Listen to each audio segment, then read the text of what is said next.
Dear students, here's 3.6. This section is going to talk about derivative of the inverse and of also the inverse of the trigonometric functions. So in this section there is nothing, just one page.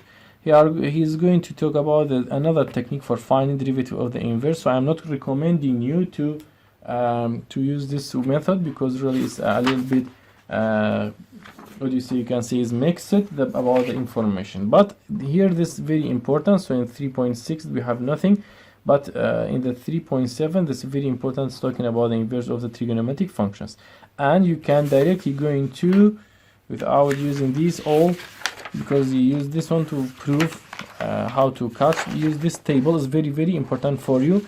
Now I'm going to the last page of this one, and I'm going to talk about the rules. After the rules we are going to use the other word.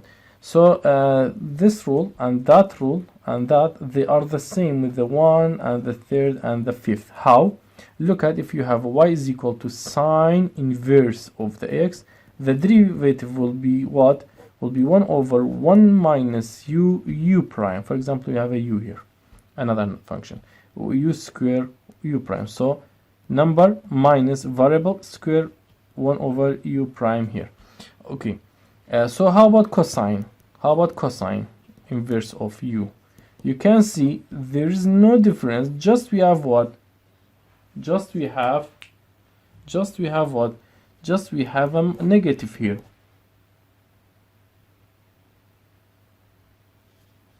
Look, we have just negative here. Okay, so you can forget about that. Just use what? Use the sine.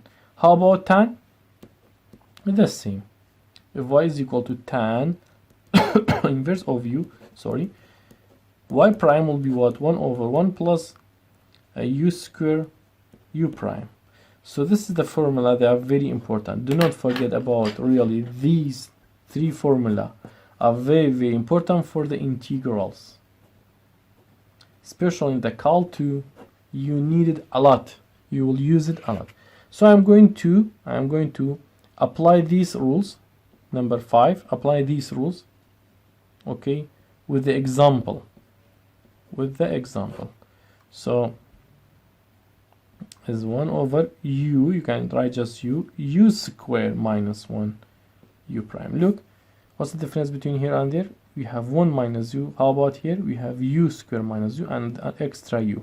I forget about the absolute value, because really we don't care about it, because we already I'm going to give you angles that they don't need the absolute value, and they are okay.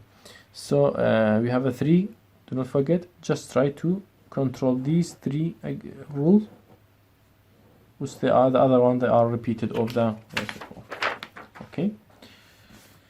So this is the definition, or to how to, what do you say, how to derive the rules. I don't need the derive, I just using the rules. So here's your example. Y is equal to what? Y is equal to, for example, sine inverse of x squared. Now careful and give me your full attention, because I'm going to find the first example for you. So by the formula, c is equal to 1 over 1 minus u here square. Okay, here square. Here I have x square, it's okay, but you say square. Okay, multiply u prime. What's the u prime? Here's u. So u is equal to x square. U square is equal to x square square. U prime is equal to what from here? 2x, right? So here we have a 2x. That's all. So the result will be what? 1 over, or 2x over 1 minus x to power 4. That's all. Okay, dear. How about if I have a cosine? I'm just going to put minus here. That's about the example number 1. Forget about example number 2 here.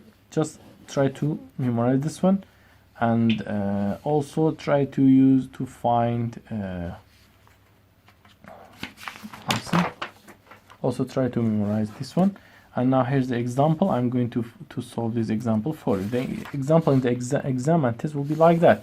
So here's the y is equal to second inverse of 5x to power 4. So Where's u? Tell me. U is equal to 5x to power 4. That's very, very important, because in this formula you can use 1 over u, as he mentioned the absolute value, u square minus 1, I told you, u prime. So now apply this on all the formula. We have what? We have 1 over u, okay dear, u square minus 1 u prime. U prime is equal to, right? So the result will be what? The result will be 25, I have a 4, right? So is equal to an x to power 3, x to power 4, it remains just one x here, and 4 up, and 25x to power 8 minus 1. That's all we have. Look, here's the result. So try to find the exercise and solve the rest of the exercise. This is the last page of this section 3.7, and will be the last lecture in your chapter 3. So this is for this week. Next week you have what?